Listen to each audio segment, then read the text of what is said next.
All right, everybody, welcome to another episode of Kim's Cave 80. I guess we're gonna name it Kim's Cave 80 on the road or something like that. But thank you for coming. Thank you for tuning in. This is our second podcast, second episode on the road. We're still here in Indiana. It was just a day before the Hoosier collecticon show, and today I have a very, very special friend. I want to call it my friend. I don't know if it's still in friends terms, but we have here Chris from VHS Crypt. Thank you, brother. Man? Thank you. Thank you for taking the time, man. I know it's a busy weekend and a long day. 3 a.m. this morning. I know. What time is it? I don't even know what time it is. Probably 10. I didn't know that part, man. So no, sorry good. about that. Thank you, and thank you for coming. I would like to, whenever we have a guest, I would like to start with introduce you. I kind of introduced you, but how do you introduce to the people that don't know you? What do you do? What's your trade? What's your name? How do you want to introduce yourself? For sure. So I think for everybody that doesn't know me, I am a collector first. I consider myself, and a toy seller second, primarily on Instagram. Yeah. So if you're not on Instagram, you may not know me as well as some of the crowd that are on Instagram. But I host claim sales on there, post personal collection stuff, memes, a lot of shit posting, stuff like that. So. Awesome.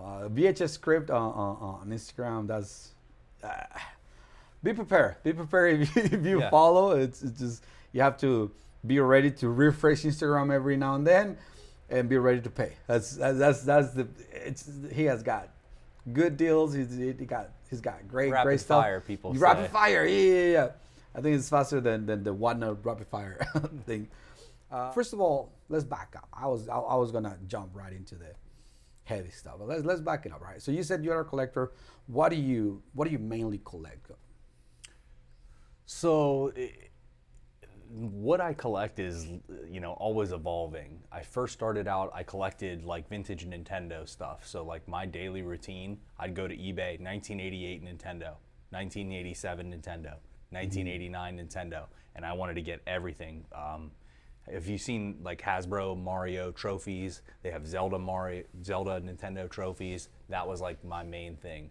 Moved on to collecting NES games, SNES games, into action figures, and now it's a little different. I'll walk around a show like Hoosier, I feel is the show that's built for me. It's so funny that I vend it because if I didn't, I'd still be driving here to come to this. I kind of just look around, and whatever packs the biggest visual punch, I'm thinking, Shogun Warriors Rodan, Great Garloo, those things that really, you could look at 100 toys, and if that's in that pile of 100 toys, it jumps out at you. Yeah. Kenner Alien, stuff like that, and I'm also looking at stuff that I didn't know existed before I saw it in that moment. Yeah. I'll look at something and go, yes, that's the one for me. So that's how I collect now, is what hits me visually the best. I think that's where I landed now after being a hoarder. I've been, I think you might be checklist collector, I would say. It's okay, pick a line, dun, exactly, knock them down. Exactly. Tim. And I would have moved to the next one also. And I usually collected 2-3 lines at the same time, but I didn't want to do more than that. I could have tried, but I didn't. And then I go, let me just finish it or get close to finish, and then I'll move on to the next one. Part of it is you want to keep up on what is good pricing for the lines you're collecting, and you can only do that across so many lines at one time. You can't know the price of every vintage Ninja Turtle, every vintage He-Man, and 8 other lines. Prices, so it's names, variants, rarity, all of that. You have to really dig deep into. I'm bad at that. I'll have I'm collecting 26 lines actively right now, But then I feel that's where I moved on to. I moved to collect the things that, yes, I still have a few lines that I kind of try to add pieces to it, but at the same time there's random stuff I feel this just calls it caught my attention. So I do a little bit of research. Sometimes I don't do nothing. If I like it, let's do the first piece, and then I'll get the information after later. Yeah. But But yeah, it's funny how you evolve. Like you just mentioned, like we always, as collectors, you have to evolve. Like I just, and I don't. A lot of people ask, what's your top 5 favorite toys? And it's like, well, it was different in 2021, Exactly, 2022, exactly. 2025. Toy lines, it's never the same. It's never the same. And in the beginning, I was so sure, like, oh, I like this, and this. And as the time has passed, it's harder and harder for me to answer that question. Like, I don't know, it's whatever I'm collecting at the moment. I can tell you or whatever it's right now in my collection. Sometimes my most 5 favorite toys are the last 5 that I bought, because once I get it, I conquered it, and it's about the next one and the next one and the next one. I have TMNT Scratch Complete, and that's an awesome figure. It's a fire figure, but it's not my favorite anymore because I have them. Yeah, right. It feels like we're literally kids with, like where you are like obsessed with this toy figure or whatever. Once you get it, like you play with it a little bit and then you just move on to the next one. So we're very kids-like in that regards, right? I feel like McDonald's toys trained me for this life, because it's like, okay, they come out with 5, right? There's a whole set. They come out with a picture that's a checklist. You got to get them all. So you're begging your mom, take me back to McDonald's because I don't have the 4th or 5th one. Yeah. That's my adult life. But the toys are a little bit more expensive. A little more expensive, than a Happy right? Meal. And now it's my money, it's not my mom's money. Yeah. So is there, I wanted to ask the line, but I feel like the question, but I feel like you kind of like answer it in a way. So I want to modify it. So I was going to ask you, like, where do you draw, like, put the line, draw the line between collecting and selling? But then I'll move on, like, is there stuff in your collection that was not for sale and then at some point it's available, or do you ever put stuff that it's in your collection off for sales? So I have all my toys in my basement, and if you walk down to my basement, you're looking around at my stuff, and nothing in this room is for sale, and very rarely has anything ever left. I'll experiment sometimes. One time I wanted to get my wife a really nice Christmas gift, and I had a Thunderwings Lion-O with painted eyes, no light up eyes, right? I already have, the orange glove Lion-O, the red glove Lion-O, so I'm looking at this Thunderwings, I'm going, this could probably get my wife a pretty nice Christmas gift, this complete figure. So I sold it just to see how it would feel. Would I want it back? Would I feel hurt? Would it end my life and I melt because I got rid of this figure? And it was fine. Yes. And I didn't do it very much more. Very rarely will something leave, but the stuff that's mine I keep. But from a seller side, I always try and look at it from a collector's perspective, and I think that's the reason, it allows me to be more successful. Because I'm thinking, how would I want to be treated? I see a muscle mutt on someone's table and I come up and make a respectable offer. If they're willing to work with me and deal, that's how I'd like to be met. So that's how I try and meet other people. Because usually just gonna, you're gonna. I want to find this item a good home. I don't want to hold stuff hostage. And you've asked me about certain pieces, and I'm like, you'd be my preferred person for this to go to, because I want it to be in a good home. I want it to go to your collection. I'm not holding on to anything just to be stubborn. I did that where I started selling my stuff from my collection, and I thought I was gonna not regret it, but I thought I would want it back, but I didn't. Like, I felt like it was more of a, when I sold it, I thought I was gonna try to find it in the future when I had like more money, and every time it comes with 2 options, right? So the one that I had and something else that I never had. So you want to conquer the ones you've never gotten. Yeah. So I wanted to ask you, there's never been one that you've let go that you were like, I need it back? Because I'll tell you a few of mine. I do have a couple. I could tell, there's a few, but I don't know if I will get it. Like, there's a few, like when I was doing like this last huge sale, I put up all my Frankensteins for sale, available. Not a lot of people knew about those because I didn't It was weird. I could talk about the process because it was funny. It was a funny. Some things you sell. broadcast I never- louder. Sometimes you broadcast to the inner circle. I never got to post anything really, or very rarely. Like, oh, this is for sale. I will be on my stories like, oh guys, I'm gonna do abuse. Later on, I'll be putting stuff for sale. Da, da, da, da. People will see things in the background. "Oh, how much for that one? How much like so? And then all of a sudden, next is like sold, and my story sold. How many DMs at once? 20? Probably 10, 15. That's and then overwhelming. it is. When I first started on Instagram, I wasn't ready for that. If you post a hot item, you might have 20 people message you about the same item, and it's up to you to figure out who messaged first, try and be fair and go in order. It's hectic. And then there's a lot of also a few tire kickers where like you answered questions, sent photos, and then it leads out to nothing. Not only that, I mean I get not every request is gonna be a sale, but then I got a few where like, oh yeah, I just wanted to know because I just bought one of like that. I'm like, yeah, what are you like the research guy? You wanted to compare prices? What is it like? Oh my god. Yeah. Anyways, you can't let your emotions play into it. I just try and keep calm, and I'm like, be kind to everybody. So it's a little bit of a I don't know, a fun experience, but also, and I'm good at selling and moving stuff, but I feel like I don't have the patience sometimes to do. And my head was hurting at some point. There was a time where I have to stop. Like, guys, thank you so much. I'm not gonna respond any DMs right now. My head is about to blow up. It's just let yourself cool. It's too much. Yeah, it is too much. So I can't. When you post your piles of boxes ready to ship, I'm like, I can feel the pain. How do you? A lot of those boxes that you see are people that I feel like have been locked in with me for 2, 3, 4 years, and it's like, it's stress free. They claim, pay. I already have their address on file. The box is going out.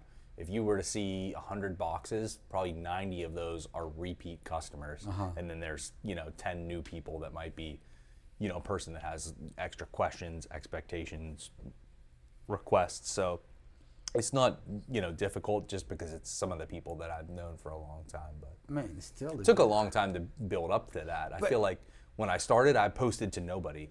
I just did it for my own personal enjoyment. You know what I mean? If a post would get 5 likes, I'm like, yeah, good one. But No, it's I don't know. I wanted to ask you this. I asked you earlier, but I just wanted to leave it on record. You do this for a living, because people have asked me, like, is there, like, not people in the community, but friends of mine, like, is there people that actually live off of this? I'm like, I'm pretty sure there's a few. So you do this for a living, like selling toys? Full time. Full time. So this is my 5th year in business, 2025. Do you see any difference between, or like, is there like, do you see like a drop or like a high at certain periods of time, like during the year, or holiday is crazy? If you ask me for anything in December, you probably will not hear from me, because I'm packing my mountains of boxes, and it's all about that's people wanting holiday gifts for their brother, their sister, their family. So those packages have to get there by December 25th, right? So I'm December 22nd, I'm speeding to the post office. Oh, you do get those last minute. I ship every 2 days in December, because you have to get the packages out in time. So that's like a hectic. If you ask me December toy show, no, can't do them. Like, you already know, like, it's one of those, like, you probably lose money if you do a show on those. Because Instagram is guaranteed. I mean, not that I lose money doing shows, but shows has always been a secondary thing about the social aspect, making connections, meeting collectors like you, hunting for toys myself. Instagram is what I do. That's where my people are. That's my canvas. I can be a little funny, a little weird on there, and it works for me. I don't know. It's the safe space, right? Mm-hmm. That's what a friend told me, like, dude, that is like, you don't need to go to a show. Like, you could post that and I know I can post it on Instagram and I can probably sell it, but I'm like, yes, it is fun, but I feel like I wanted to embrace this experience. This is like my second show on my own.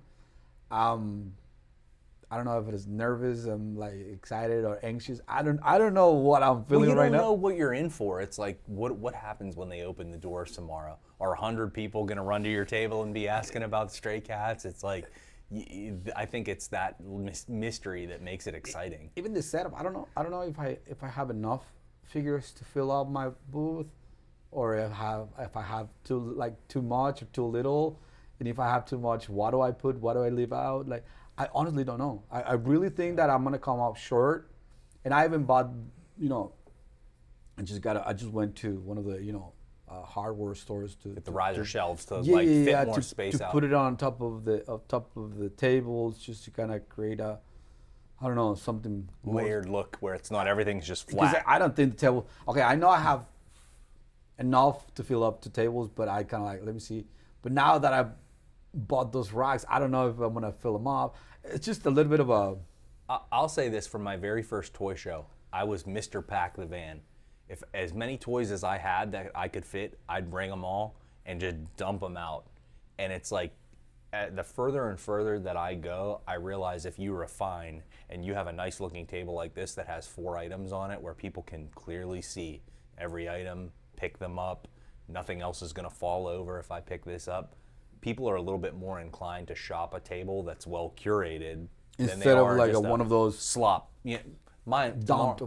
I brought a lot of stuff tomorrow. I Mine see. might be a slop table, but we'll see. But whenever you have a like a table like that, and I'm just talking of specific, like, you see whenever it's like, yes, it is it looks like it's like a dump, but then you see like all like, I couldn't care less for those figures. But I've been into your table, so like you don't have. I mean, you have probably. It might be crowded, but you're gonna see some good things Yeah, mixed in exactly. there, right? Is It's what one I of- hope for. But Last show that was actually here in Houston where you were vending, I went to your booth, and I was at I reached my budget cap on that. I surpassed my budget cap on that easy trip. to do it this show. On that trip. Yeah, 15 minutes in the building, you can do that. So I regret a few things I like, but I think I didn't get anything from you, but you had like, I feel like it was overwhelming that I don't know, do I? And I will just go back and okay, the things that I saw, it's not there anymore. So let me find something else. So That was a theme at this show. I mean, dude, I think B-Rad, you might have bought like his Boglins from him. yeah. And I saw them, went back to grab my wallet off of my wife, and I came back and I think you had walked away. I was like, dang, it he is. got me. It was that everywhere. It's a good sign for being a vendor at this show, that stuff. sells Yeah, so especially fast. on that show with the weather didn't help at all. It was And it saved me because I blew my budget too. So it's like at the end of the day, I couldn't afford the Boglins. They needed to go home with you, and you hit your budget as well. And yeah, sure enough, a few of the things that I've kept are Boglins. There's a few things that I got. Those are Boglins. I'm keeping the Boglins so far. I didn't bring any. I haven't sold those yet. So. One of the biggest questions that I have for vendors, especially on the vintage, because I've been helping a good friend of mine with their store. They do Pokemon and all of that, and I know you have a store, you have to have the supply, and then sometimes it's easier to sell than to buy, especially on that community on Pokemon. To get new stuff is super hard. Sell it is super easy. They hold tight. Get And it's the like new- the expectation in the Pokemon game now, I think, is you pay 90% on a good card. If it's a $100 card, you pay 90 to make 10. But you make it in 2 days. And that's the thing that I'm finding out. In super quick. toys, that's not usual, but I found that from watching Pokemon YouTube videos. Yeah. And I'm trying to bring some of that influence to toys. I'll give you a great example. I got a message from a friend yesterday. Hey, my friend found this in an antique mall. Is it what I think it is? Mail away Street Sharks Ripster. $45 his friend paid. So I'm like, yeah, it's the real deal. Tell him I have $800 with his name on it right now. So that reached out to me, boom, cut the deal. Yeah. It's more than half of what I believe that figure Yeah, to yeah. be worth, but to get the good ones, you have to pay good. Exactly. And that's Pokemon and that's stuff Pokemon. coming with Yeah, the toys. yeah. So if you translate, Pokemon is a different breed, and I learned that just recently. You have to like paying like people that comes in, walks through the door to sell you their stuff. You're paying 80%, 85%.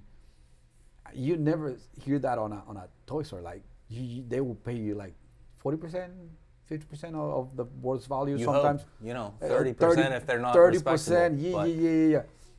I used to be 50% across the board for everything when I started out, and what I realized the longer you go on is you're only going to buy junk mostly at 50%. So if you want Mask, Split Seconds, Star Wars Last 17, Street Sharks Mail Away, you're going to have to move up to 60, 70, 80% and make your quick money on those items. And then figures like, Motu Mantenna, Ram Man, Obi-Wan Kenobi with the lightsaber. $2. You could pay 50% on those ones. That's cool. But okay, so and then we can touch back on that subject. But my question is like, do you build it can be called customers or a network of people? a network of sourcing. Yes, that's to me the hardest part because I feel like I've been selling so much on my own collection, but I've been collecting for 4 or 5 years now, and I've just dedicated this past year. You have a lot selling. to go off of where you haven't had to worry about sourcing. I don't have anything to replace that with. So when I first started, I'm selling off my personal collection. Boom, boom, boom, boom, boom. I have great stuff. It's all stuff that I have curated and picked out myself. So I sell it down to the last item. Hit the brakes. Okay, now we have to worry about sourcing. Yeah. So from scratch, I don't watch Froggy's videos to see what he's doing, how he's sourcing. I'm hitting the flea market, which has always been my thing that I've done since a kid. But I'm not hitting it right. I'm hitting it late, 10 a.m., 11 a.m. Everything at the flea market that's good is gone at like 6 or 7 a.m. You have to be out at the flea market these days. Your flashlight, looking in the. So I had to learn. You have to go early, network, meet people. And a lot of the stuff that comes my way, it's about the reputation that you leave behind you. If somebody says Ulysses is a good guy to deal with and you come recommended, people are going to want to deal with you. Yeah. So word of mouth, I think, has been one of my biggest things.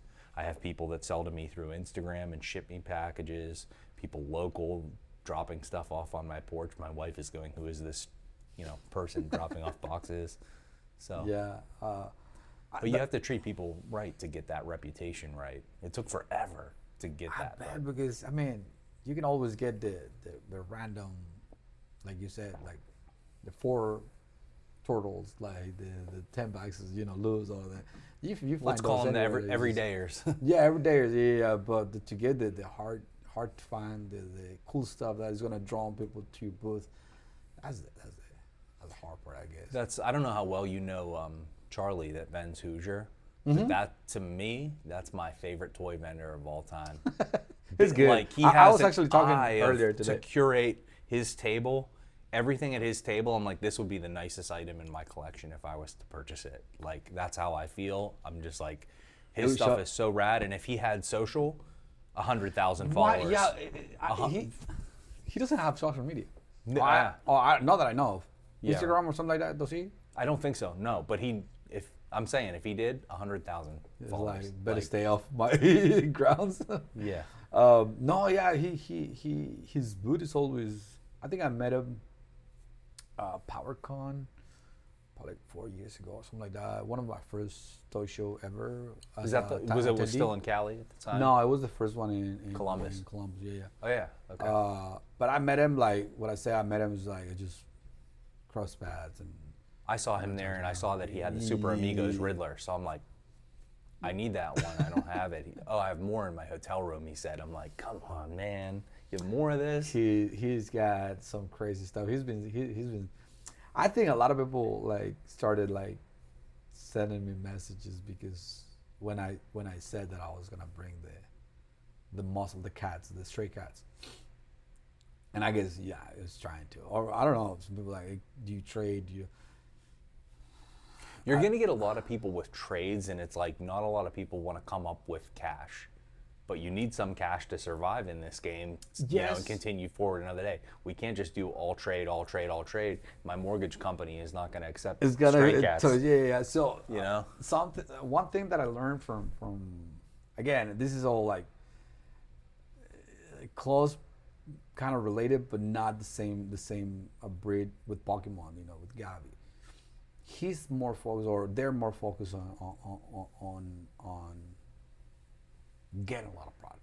So, but it's a phenomenon. Pokemon is a phenomenon right now. So his goal is like literally, it's kind of like an investment. So he's just buying a lot. He sells a lot too.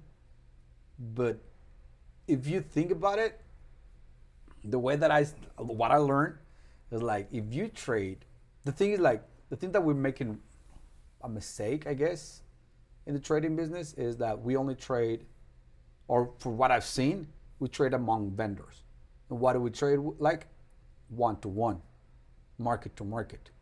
Not me. Okay, perfect. If you come to me and you say, Chris, I want your monster face, I have X to trade, you should trade me up at minimum 25%. Now, if I suggest to you, it's at my suggestion, so I should trade you up 25%, is the way that I would expect those transactions to be handled. At the very least, yeah. If you bring it to me, because that's what the pocket wall, like, not only at the store, but I've seen it like on the Facebook groups and all of that. People do like, all right, I have this for trades. I sell market, but I trade at 80% in my favor, so 20%, right? So we'll value your stuff. Basically, it's your 80% versus my.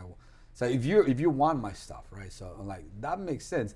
Now, if you think about it, the way that I've seen Pokemon works, it's just you get a lot of inventory. You eventually will sell it, especially if you have your outlets like Instagram. But I think I will consider. I'm not gonna do it this show, but I'll consider going to the show just to trade.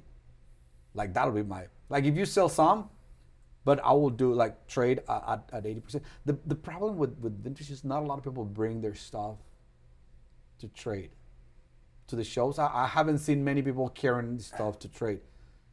I get it a lot, and I don't know what my people's perception of me is, or sometimes I'll give you a great example. I'm in the very back at Toy Hio, so you would have to walk the whole front 2 rooms of the show. I'm like one of the last people in the back room. They stuck me, but I love it there. It's my spot. And I had a guy bring me like a Motu collection, maybe 40 figures, nothing crazy, no Scareglow, no Ninjor, but it was 40 completes. And he's like, dude, would you trade for these? I'm like, yeah, I sell these on Instagram all day, $15, $20, $25 a pop. He's like, every other vendor in here said, like, we don't need these. And it wasn't like scratchers with no weapons and stuff. Like, if they were incompletes, incomplete Motu doesn't really do anything with no weapons. No, it's just not even. Even last Hoosier, somebody brought me a Laserdisc player and a bunch of horror Laserdiscs. I do awesome with that stuff. They wanted a little bit of trade, a little bit of cash.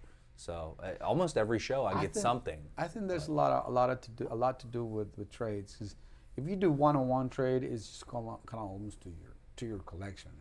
But like I said, like if I were to trade something that I'd rather sell, if I'm going to trade, I would try to trade up, right?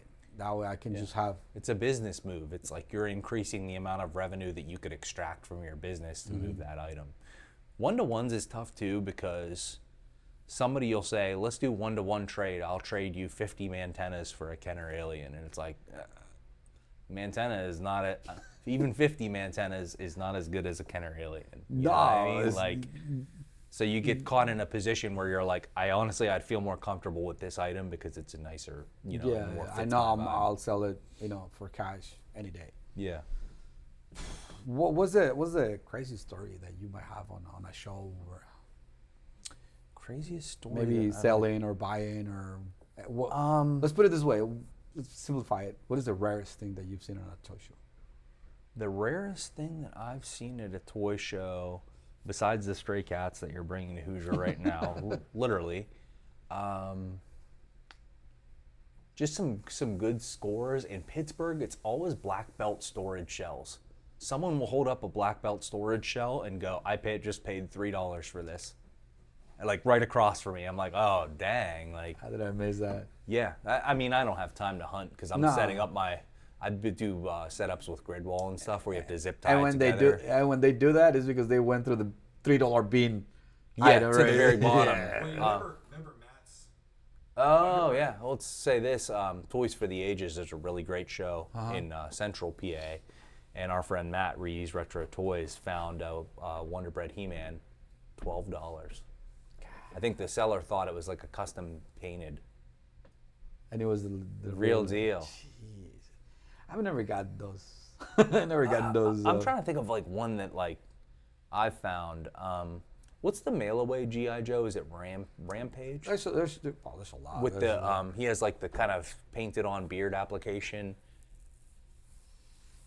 and a helmet. But I found him, maybe $10 or something.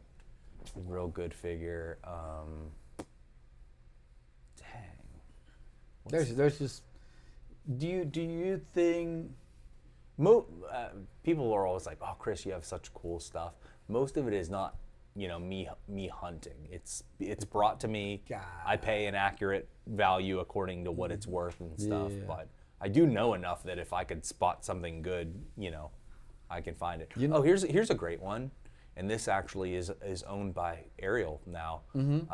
I have a Goodwill Bins by me. Have you ever been to a Goodwill Bins? I've heard about it. The prices are by weight, so if you drop a pair of socks in the thing, it's like 25 cents. Is how much it weighs. So I found the body to a first year Barbie, 1959, the year on the butt, for the very first year of Barbie, and it's just a headless body, and then I open a shoebox in the bin, out rolls the head to the body, pop it on. Well, I had the box at home, I had the swimsuit at home, the shoes, the sunglasses. So last January, I put it all together. I paid 50 cents maybe for the body, and then I had all the accessories already waiting for it, put it in my case. How much something like that, like a Barbie like that, goes for? I think it was 800. Okay, yeah, that's definitely a good one. Yeah. But I like stuff like that, like, it may not be my style of toy, but something that's like historically significant. I always go back to what is the first. I want to look at everything. That's my thing. I had Aliens toys as a kid. What was the first was the one? first? And Yeah, that's my favorite. That's one that's when I started Knickerbocker. when I started like filtering like the stuff that I collect. It was like that. Like I have to go to I was collecting Dragon Ball left and right. I'm like, nah. What was the first Funky Pets? And stuff like that. It was not even the Funky Pets. The Funky Pets was after they gave but it was that year. It was in 1986. The year was the Funky Pets are Bandai. Before Bandai was Epoch. So I like the Epoch line. That's harder than Bandai. But the Funky Pets are still in the 86. So I'm like, my goal is to collect as much as I can from Dragon Ball from the 86 years. So whatever is Epoch or Bandai. But Epoch was before. It was the first one who got the license for Dragon Ball. It lasted no longer than a year, and then Bandai got it. And that's the Epoch. I don't know if you've seen the two dolls, the Goku and the Bulma. Yeah. I was about to bring it, but like that is. Well, to my Dragon Ball is for everyone watching. When Ulysses started selling stuff, my first DM was, what do you have on your Dragon Ball stuff? I was in there, and I think you were like, I'm gonna hold for right now. That's the Dragon Ball Z stuff that I want to keep, and you never see that stuff. That's almost like Safubi game. Yeah. You don't see anybody. We might see tomorrow. Otaku America always has some great stuff, but people don't have Epoch, Funky Pet, Bullmark, Marathon, vintage in any sort of quantity. You might see one or two here, but to me, that stuff, if I had $10 million, you would see me buy a lot of that. I just found the Mad Balls. The Takara. Takara did Mad Balls. So I'm like, I'm fascinated with anything Japan. And the artwork on those just takes it to a different level. It's like you're reimagining it in a whole different way where we didn't get that art. It's just crazy. Ever since I found out about them, I've been so crazy to look for them. They don't come that often, and they're hard to come by.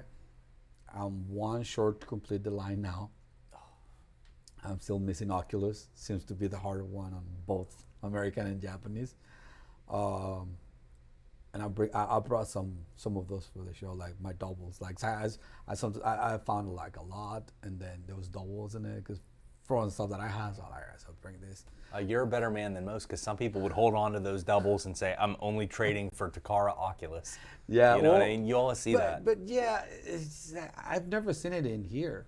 Everything that I've gotten is straight from Japan. I don't think I've seen anything. Maybe I've seen at a show the what's the roller, the Mad Balls roller. Oh yeah, the roller cycle. Yeah, I think I've seen the Takara version of that boxed at a show once, but I had never seen a boxed. I brought one. I had to brought one extra. I've never seen a carded or a boxed head popper Takara version until you had posted. Oh yeah. Oh, those are crazy. Until I found the ones that I have, that's what excites me. That's what happened with the castle. Like you cannot even find pictures in the internet. So yeah, that's powerful. Where you're like, they can't see it, but I have it. And that's like what this is like. It's like people, this is a dream to you, but I'm gonna find a way to get creative, stockpile my money, sell other things, trade up. I'm gonna put social media podcasts, Instagram, like, oh, I collect this, I collect this, I collect this line. Let me just make it as it was literally, it was like you said, all these 4 figures, they came to me. I didn't find them. They found me. Because I was like, I like this, I want to, if you broadcast the right message loud enough, it comes back. Yeah. And that's Froggy to a T, right? He I think you'll like this. He takes it to another level. But the Japanese, as much as I wanted to say, it's just nothing, nowhere. There was a point where I thought it was only 4 head poppers made in Japan. I was like, that's all I can find on pictures on Google and anywhere else. Like I was like, it's just the roller cycle, and the 4 singles. Singles, yeah. That's the only picture that I found, and the other one, individual picture that I found, it was from the same head poppers that they were on that picture. So at some point, I was 100% sure that they only made 4 head poppers. I even asked ChatGPT, and I was like, yeah, they only did 6. I'm down to 7. Like ChatGPT, only knew about 6, and like now I have 7, and I know. I can't remember, but I'm for sure that this should be there. Oh, I think in one of the pamphlets on it, like they show Oculus. That's my only hint that it exists. That it exists, but I've never seen it. So it's a scary way to collect because it's like me. I like instant gratification, and you're in a position now where it's like you might have to wait 8 months, 2 years, 4 years for an Oculus to pop up for you to scratch that itch and finish that collection. And finish that one. I don't like. The reason that I don't have a big Street Sharks personal collection is because I know when I get to Night Fighters, when I get to the Space Street Sharks, I'm going to hit some hurdles where this accessory isn't available at any particular time. And so I haven't gone down that road because it's pain. Nothing waiting for you there. It gets crazy on that part. But I don't know, it's just what... That's literally what. That's another thing. A lot of things I have, like knickerbockers. Yeah, exactly. I have them because I found a way to complete them all, and I knew I had I saw the end of the road. I could get a complete set. I told you the story. Let me just tell it to the. I don't think I've mentioned that, but the first time that I started selling, it was because I missed a knickerbocker. I can't remember the name of it. It's just the Ring Wraith. The Ring Wraith. Yeah. I was that one carded. I missed it. I was like, God damn, I need to be more prepared for the next time that an opportunity like this comes. And I was 100% sure that I wanted to collect that. And maybe in the future I will. I don't know. But just for me, it's a little bit it's weird because I wanted to get in, but I couldn't. And then something else popped up. And so anyways, I was shift down the priority list. Yeah. I started selling because I missed that opportunity and I wanted to gather some money for the next opportunity. Turned out the next opportunity were the cats, and that was more than I was already, in the bank. So I had to sell more. And by the time that I got the cats, and then I couldn't spend a single, more. But yeah, and then I deviated from the Knickerbocker. Now, like I kind of like it's in the back of my head, but it's just sort of. But those are the type of lines that kind of like catches my attention now. Like it's not. I want something that I like. First of all, I like Lord of the Rings. Who doesn't? But also something like it's rare. So it's a weird combination now to pick what to collect because it has to. And I sometimes walk to a toy show or to a toy store and I come out empty-handed because I just feel like there's not anything hitting you that's worth it. Yeah. How do you feel about collecting like foreign language and international stuff? Like for me, when I'm collecting Japanese, and if I see anybody with a collection of like Takara Mad Balls, I'm like, respect, because you need to know how to search in Japanese text. Yep. You have to dig deeper. There's nothing on eBay. There's nothing on any English language or Spanish language site. You're real. You're on Google Translate. I know. Translate to Japanese. Did I get the right term? You are with the seller, like he's asking you questions, like go to translate. Like it's a whole other thing. If it takes 5 minutes to buy a figure on eBay, it takes 25 minutes to even find it on Yahoo Japan or whatever it's called now. It's just crazy. The way but I like that about it more. It's more difficult. It's a challenge, and so. Sometimes it turns out like, and a lot of people, I feel like, don't agree with this because they're all like, oh, it's all about the hunt. And I have a friend, I don't know if you know him, Raul El Pelon is a. Yeah, of course. Yeah. Okay. So he must like in a lot of his videos, he's like, yeah, it's not about the figure, it's about the thrill, the hunt, going out and get it. I mean, like.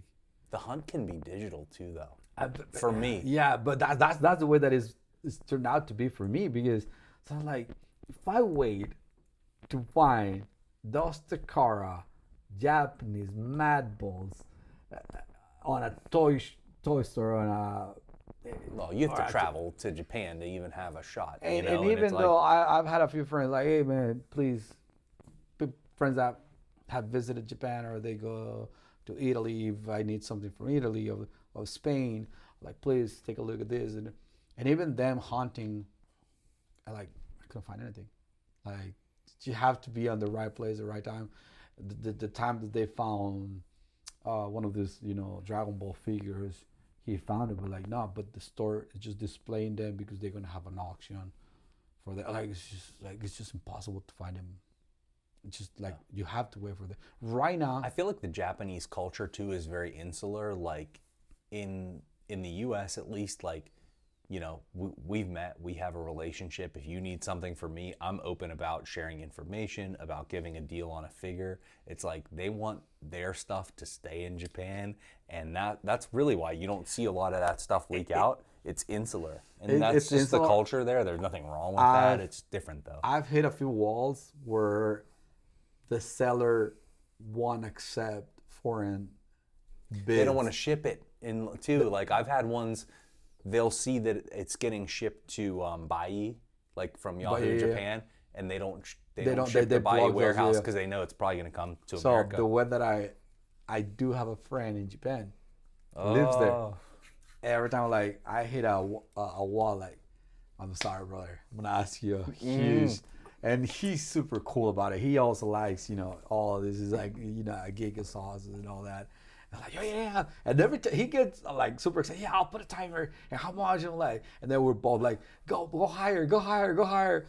And then they think they're selling it to somebody in the job, but I still get it. I find my way to get it. A month later. And that has to count as hunting. Like it's just not easy. It's not just a click. Not everybody's ready to go through all that. Yeah. I don't want to feel like I bothered anybody or put somebody out, but I will. I have friends in the UK. They know. If there's the right Galaxy Ranger figure on eBay UK, you're going to get a message from me. I got a few Galaxy Rangers coming. Oh, yeah, that's okay. Well, I'll have to take a look at that. I had this question in my head for the past 20 minutes. Location. How far down you travel to sell or to buy? And so I have my thoughts, my opinions on this matter. But how do you see geographically the toy world? Like, is there a? Because I feel like the gods of toys are like up here in north, like up north, like. Okay, so I was just saying this to somebody, like, for buying, I feel like the Midwest and like, PA, Ohio, Indiana. That's where the gods are, the vintage. Yeah, yeah. Well, the stuff that's dug up here is like Rust Belt, and we have this very like Great Depression era mentality. Like, I'm the grandchild of a Depression era baby, and so you're taught never throw anything away. Hold on to everything. If your shirt has a hole in it, don't throw that shirt away. We could probably fix that because we shouldn't throw it away. And that leads to everything is getting saved. You're not moving on from anything. And that's why, some of the best stuff in the entire country is dug up here. I think it was because a lot of employees, Well, it's in Ohio, for prototype stuff. But I mean, Pennsylvania, there's no toy company in Pennsylvania. True. There's no toy company in Indiana. But, Froggy Flips could go to the flea market. He's still going to dig up absolute fire. Yeah, because true that stuff is not that. getting thrown away. True that. I feel like we got the worst end in Texas. Like California and Texas are a lot of the places that I ship to the most because I feel like the hunting opportunities there are limited, but the appetite for collectibles there is like high. There's big collectors, people with great taste, people that want the rare stuff. So they're like, and like California, it's like a 3-hour drive across town in Los Angeles, so you can't get out and hunt. But I've seen people like people like that they're like sellers or resellers. So how do you call yourself? But facilitators, whatever. I follow a few, and they go to flea markets and all that, and they find a lot of cool stuff. Like I tried that in Texas, and either I'm not digging in the right place. I don't know. It's just weird for like. Flea markets is like a dead game. Like if your only option, if as far as being a reseller, is the flea market or the thrift store, you're not gonna last. You need some more than that to networking add. or something. It's a dozen different ways. You're gonna get some toys from your friends. Maybe you told 20 of your coworkers that you're into vintage toys, and a couple of them go, you know what, I visited my mom this weekend and I went up in the attic and here's all my superpowers. So word of mouth type of stuff. And then, Lord willing, if you go to the thrift store and there's a good figure on the shelf and the toy gods throw you a bone, you're gonna pick that one up too. But that's not everything because that's rare. And I feel like that's a lot of content creator romanticize that a lot. Where they, not that they make you think that, it's just, of course, it's great content, but whoever Only is the hits watching are it, there, right? Only the hits are in the video. Yeah. And then you didn't see the flea market that they went to that was dead, and the thrift store that only had Beanie Babies and all the rest. So and Anthony has been very vocal about that. Like he's like, nah, not all. I put the videos where I find something, but there's a lot of videos that I go and it's not worth putting it out. Like that's the hard truth. Is you go and then if you don't find anything one time and then second time like just I'm not doing it right. The reason I appreciate his content, especially recently, is because he'll go and he'll show you the video of what he finds. And it may not be, mail away Street Sharks Ripster that he's finding at the flea market, but he's saying this is raw hunting and I'm going to show you the best of things that I could find with my eye.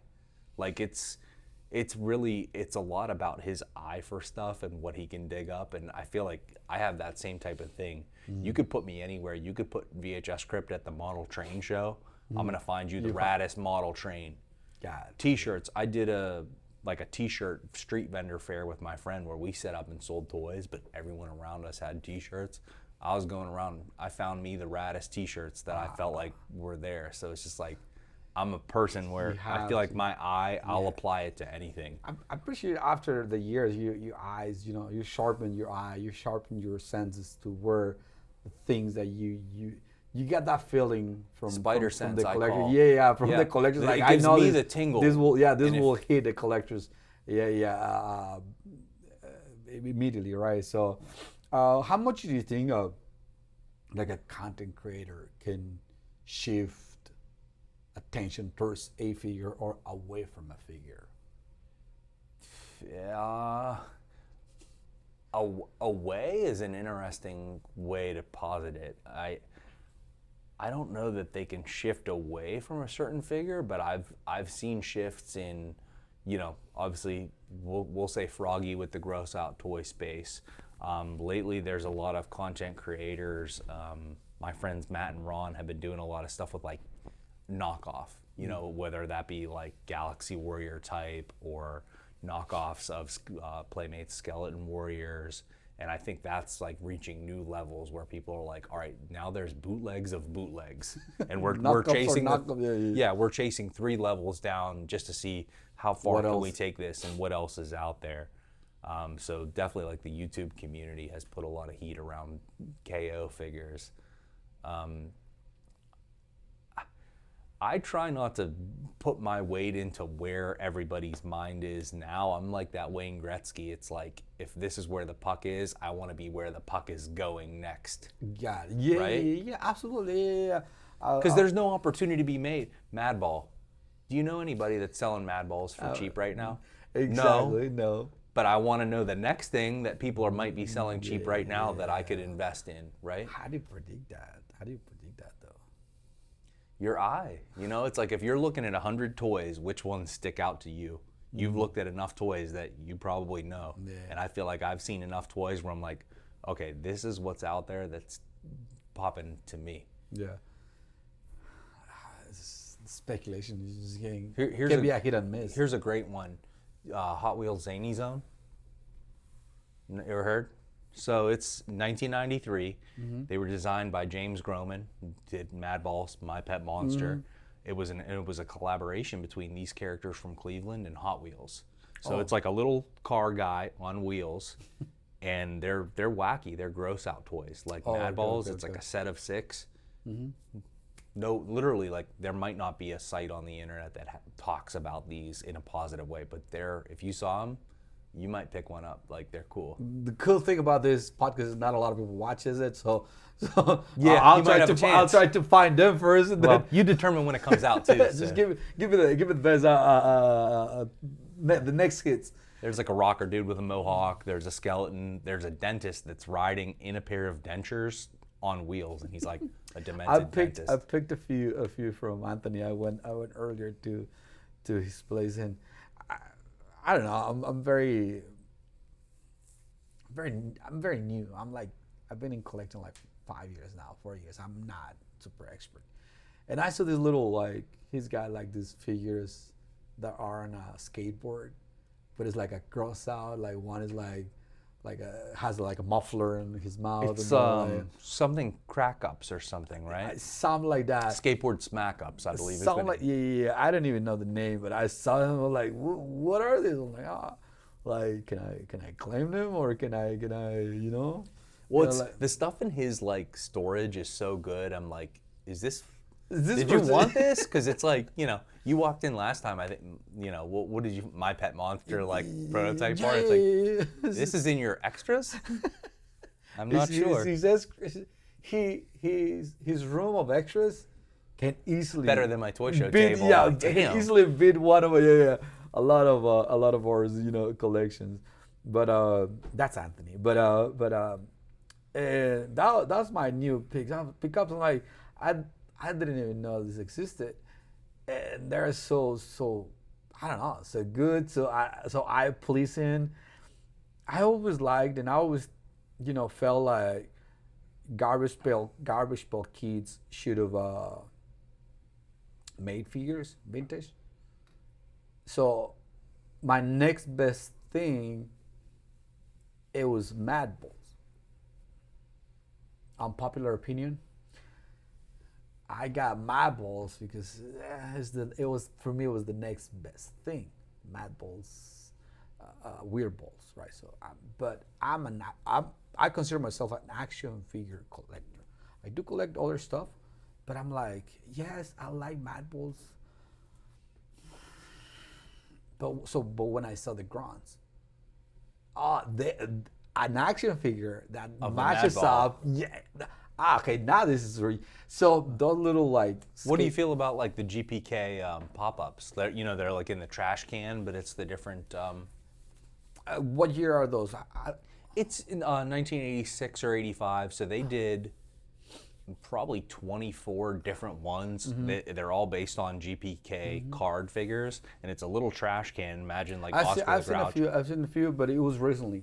I recently learned about that. Like I'm telling you. Like And it's cool. It's like the cards they did like the A and B names of each. So if you want a full set of 24, you got to get 48. I 'cause you're haven't gonna even get- gotten in. Like I know I saw them like recently, but like the fact that I'm saying like I'm new, like 5 years in this collecting world is not a lot. But not only that, the first 5 years, the first year it was only stuff from Target and Funkos and like newer stuff. Let's and go then look at the Motu Origins. Oh my gosh, they reissued and the- Superpowers. And then on I started McFarlane. getting like vintage. So the second year was like modern and vintage, and those like second and third year was okay. I'm done with modern, but I wanna like. I got obsessed with turtles, so I need to get like a lot of turtles, and then Silverhawks is like it was the main, the mainstream lines. Let's call it that way. So I feel like I spent a lot of time on the mainstream world.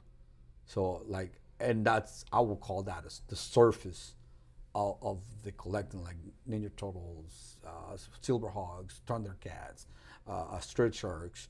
Like if you go surface is Street Sharks, you start getting in it like down. It's like you find like the rare then the later extreme dinosaurs, and then you muscle mods, and then if you go down the line, then you'll find those. If you go Demon and T, then you'll go down, and then you start like finding like Undercover Donatello, 1989, yeah, not that or bad. other lines, Undercover, 1994. Those yeah, are. or other lines, like the biker mice, brothers, mutants, whatever, and then the like all those sub lines that I will come after those. But you're saying like 5 years. To me, the beautiful thing about collecting is even if you're in it for 25 years, there are still those things to discover that you will have never seen. Yeah. And this is one of the only things like sports cards. There's probably a database with a checklist of every sports card ever to exist. I guarantee it. Toys, there's always something new for you to see. Yeah. And like even lines that I know very well, I swear once every 2 months I find out about a Ninja Turtles item that I did not know existed. Still to this day. And that was my primary toys as a kid, so it's like embarrassing. I'm like, I've never seen this. Turtles, you never find the end of it. Like it's just crazy. But yeah, I feel like a few years from now, that's where I was, starting to find the more like, and I like it a lot, like the more like not so mainstream stuff, like that's where I feel like I'm new to this, so you very often will find me saying like, I didn't know about this, and I never pretended to be all oh yeah I know about it. I've been into this forever. Yeah. I'll nah, so that's not me. I'll tell you I don't know about it. And my next is like, I want to. What can you tell me about it? So that's how you learn, not by pretending that you know it all. Jeez, man, I feel like the going back to the geological. It's just we don't. I'm always jealous of y'all over here on the north side of, Chicago, Ohio. No, but still, there are people around you. I mean, Carlos, I have huge respect for your friend Carlos back in time toys. What he's able to curate. It's all right. Don't praise him. I don't want to put his head up too high. It's okay. Or how about INS Collectibles in California? Yeah. He's got an eye. My goodness. Street Sharks, rare ones, Japanese import toys, Thundercats, like the Thundercats tricycle bike. I've seen him sell multiple times. Like, my goodness, how do you do that in California? There's another guy in California. His tag name is Pristine Art.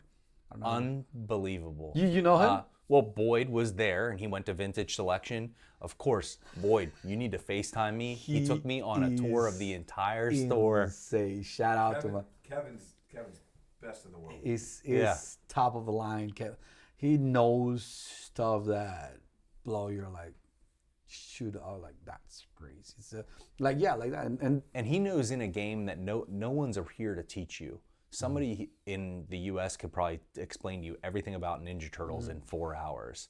If you want to know about modern Sofubi, vintage Sofubi, Japanese robot toys, you have to do the research, learn on your own, know how to tell if it's 50% of that authentic. research can come from Kevin and So Israel. you can tell from what he has. He's done all this research on his own and has put the work in. So I don't know him personally, but I have huge respect. And if he's posting, I'm pinch zoom. Yeah. I got my monocle out on my phone. That's crazy. No, for sure. Oh man. I think we passed the hour already. It felt like a breeze. It's an enjoy. I really enjoy talking with you. I knew it was gonna be fun talking with you, man. I really appreciate you just taking the time on this after this long day and before this long weekend. I feel like there's so much to learn for everybody and me in particular. I just wanted to pick your brain a little bit about selling and reselling, and all of it. I enjoy the conversation. Dude, I appreciate it. Thank you. Thank you for coming and for stopping by for the time. I really appreciate you. Dude, thanks. Thank you, brother. Appreciate it, Ulysses. If anybody wants some cool vintage toys, follow my boy here, VHS Crypt. Why VHS Crypt? Why the name? So I started, my house was full of VHS tapes that I had to get rid of so that my girlfriend, now wife, would marry me. So it was primarily VHS tapes when I started. VHS tapes are like Pokemon. People are very hard to let go of their VHS tapes. You have to pay a lot. So what I found was I liked it a lot more and it was easier dealing in toys. So Okay. I kind of shifted. I still will sell VHS tapes from time to time, but primarily toys. And then now. the That's name why. just stuck to. Well, it's a lot of back in time toys. Probably a lot of people have the idea for that name all the time and they're trying to rip Carlos off. No one will ever think of my name because it's nothing to do with toys. Yeah. So I keep it. That's good. All right. Well, thank you again. Appreciate your time and everything. Thank you guys for staying this long. I know you guys enjoyed the conversation as Thank well. Appreciate you and see you next time. Thank you. All right. Have a good night, man. Thank you. Yeah.